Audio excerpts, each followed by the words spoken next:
In this video, we're going to look at how to add documents to Nucleus One. To start out with, you want to choose the department or the project that you wish to add documents to, and then click the New button. From there, you can choose Document Scan or Document Upload. Today, we're going to do Document Scan.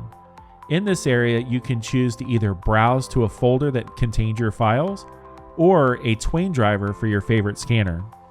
When you capture the documents, you'll see them come in as individual pages that you can drag to rearrange as needed.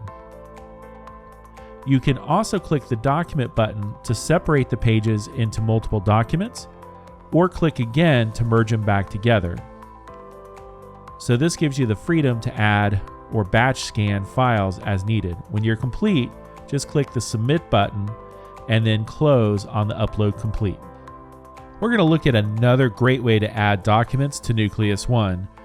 To start out, do the same thing. Choose the appropriate department or project, click on the folder you wish to add documents to, and then you can just simply drag the document into the folder.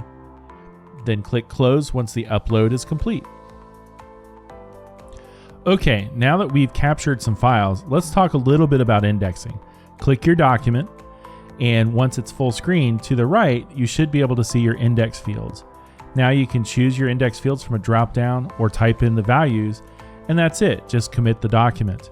That's it for today's video. Please check out our other videos to see how you might set up some of those index fields, or maybe some how-tos for other subjects.